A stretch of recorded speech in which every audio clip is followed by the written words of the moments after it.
Hi, Joanna. So maybe you can introduce yourself and who you are, what you do.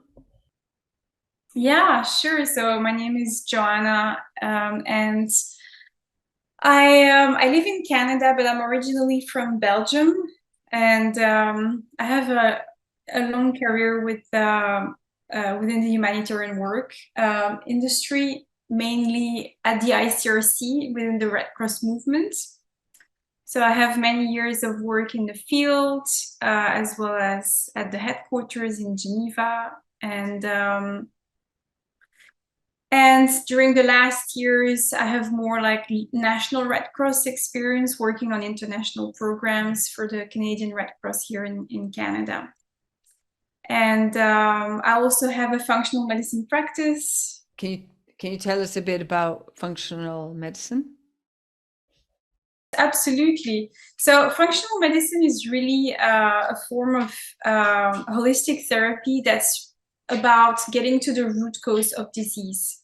So essentially, you look at a person from a holistic point of view, the person's life, the person's feelings, the person's symptoms, and then you actually assess what are the root causes of those issues.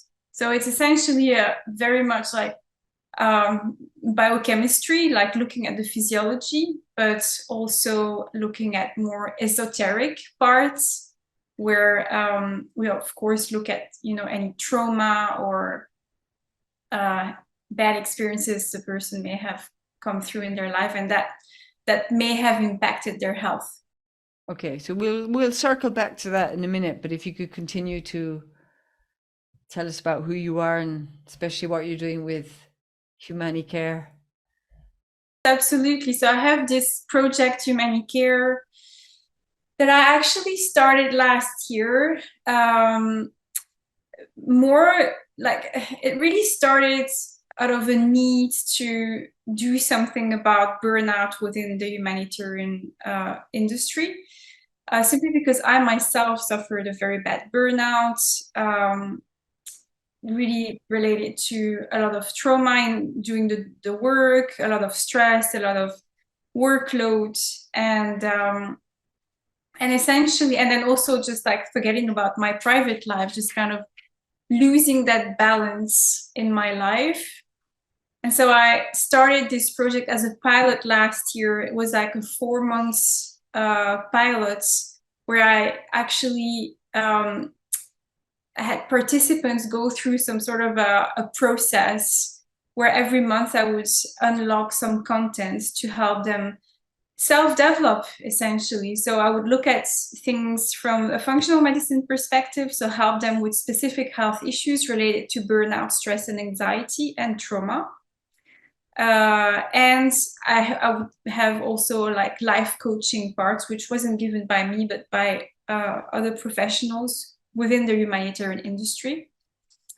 And it was actually a very successful pilot, which led me to launch this year a platform per se, where I still support people in the same way, except that now it's just like it's like ongoing, like it's always opened, and the same kind of features are available to people, and it's really essentially everything is offered by humanitarians because in our field only us can understand what another humanitarian goes through. What would you say, what you said it was successful, what would you say were the main insights about burnout and the like that you got through doing that pilot? Yeah, so like because I look at everything from the functional medicine lens, I was really trying to support people understanding the biochemistry that's at play in their body when they're overly stressed over a long period of time, so that they could understand that the symptoms they're experiencing are just like a result of long-term stress and anxiety and exposure to different elements in their career that have led them to feel that way. That is totally reversible if you actually take care of yourself. So the principles of self-care really come quite a bit in that, but at the same time, it's about finding the right formula for each and every one of us, because we're all very different. So one of the things that the program was really trying to achieve is to give a variety of tools, from yoga therapy sessions to meditations to breath works, and then specific holistic support in terms of functional medicine with specific remedies like natural, to really help them, find what works best for them, because it's really just bio-individual. And then the life coaching part, which wasn't obviously given by me because I'm not a coach, but that part was given by experienced humanitarians who would then, help the participants question their belief systems, and and question also, okay, but how can I find the balance? How could I either continue this career but in a more balanced way and feel good, or perhaps transition if that's what I need to do. So during the pilot, that's what we explored. So it was really very holistic. So nowadays, there's a lot of talk about, particularly since the pandemic, burnout. It's like a catch-all phrase, no? I mean, how would you distinguish kind of the attributes of burnout, and how are they different to what humanitarians experience and somebody maybe working in a hospital in Canada might experience? I mean, if we're looking at it from a biochemical point of view, is it different? Is it the same? If we look at it from a biochemical point of view, it really is about being in hypoadrenal states.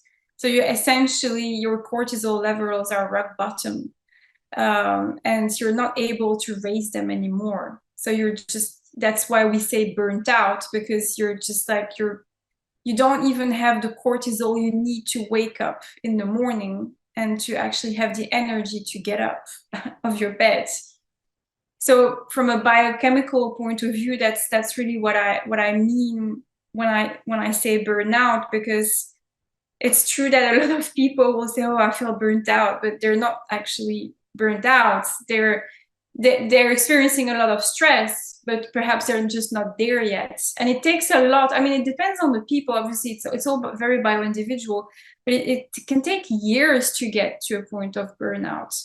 Just being constantly exposed to stress and anxiety and traumatic experiences can eventually lead you to an hypoadrenal state.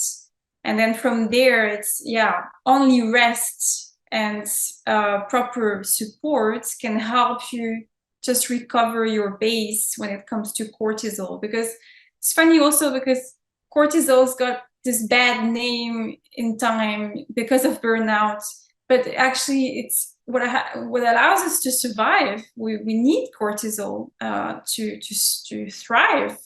We need it to get up in the morning. We need that peak. But the problem with the years before a burnout is that our cortisol level peaks and falls down at really different times during the day, and not the right times. Because essentially, we're supposed to have a really high peak of cortisol in the morning when we get up, which is to give us the energy to stand and start the day and take on the day. But then it should actually go down and to more like the bottom in the evening, to allow for melatonin to take over and then have a good night of sleep. But of course, the problem is that with the humanitarian work, you get your cortisol level peak all the time. And it's okay from a survival perspective. It's fine to say, okay, we have two nervous systems. We have our rest and digest, which should be our normal nervous system, like our dominant nervous system, and then the fight or flight, the sympathetic nervous system. That's when we need to survive. So it's essential. We need it. But the thing is, everything in the body shuts down. Like digestion shuts down, and we actually access glucose to get the energy to flee or to freeze for that matter, but to go away from the danger. And the thing is, nowadays, it's like, you know, in the past, like our ancestries or in our biology, you would peak, you know, and you would fight or flight. Like, let's say there's a tiger running after you, you run for your life, you survive, but then, okay, cortisol comes down, you're back in parasympathetic nervous system. But the modern days skewed that completely. And especially like in humanitarian work massively, because we're constantly taken in different directions, constant emergencies. And so essentially the peak just doesn't come down enough. It's just, it might come down a little bit, but then it will come up again and down a little bit. But then eventually we're in a fight or flight state chronically. And that's what actually leads to depleting us of cortisol. That's what leads us in having essential biochemical functions not work anymore, and then eventually create disease in the body.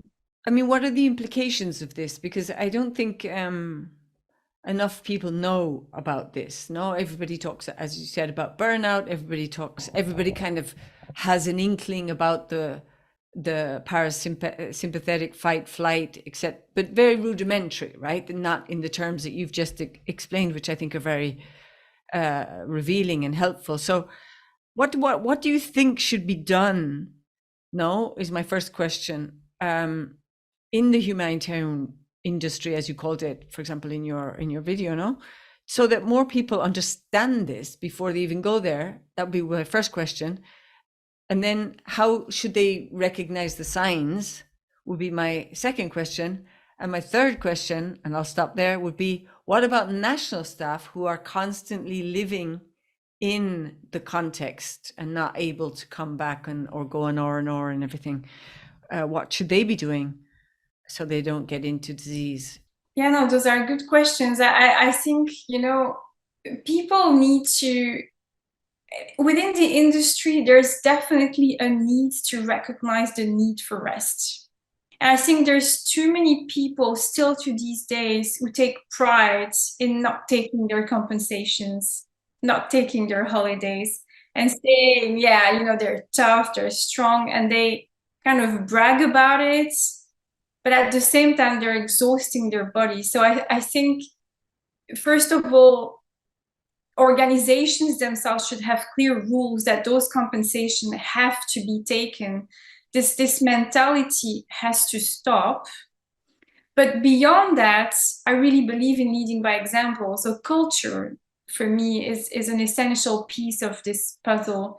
It's changing the culture of organizations in a way that, you know, the leaders also lead by example, and they instigate a culture of change, a culture of health within the industry.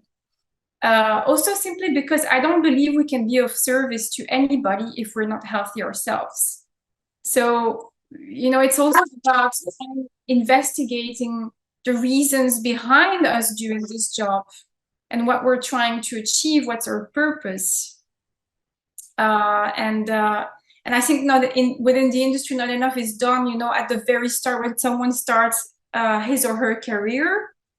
There's no like guidance on how to approach this life and healthily, like really healthily, finding a right balance. And especially, you know, when you've got, like, you go from mission to mission, hardly taking any time off in between, and not having proper debriefings about what you've seen or experienced.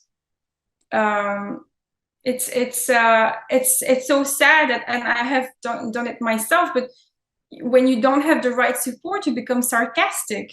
You kind of cynical, you become cynical, and you close yourself to human sufferings because you can't even deal with your own.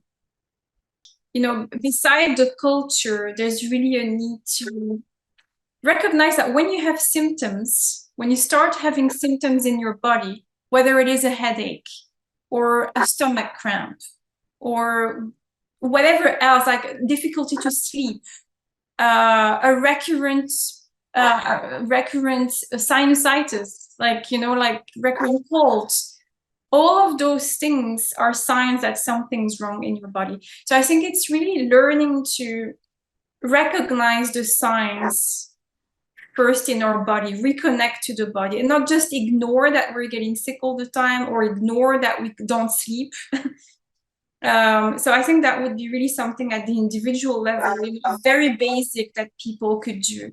And that will just, you know, that would be a start, I would say, you know, because you can't just go from asking people to, you know, who are hardcore and not take holidays to take holidays every time. I realize I've noticed in time also within my clinical practice with my clients, people are not ready to change in one go. Like, it has to be progressive.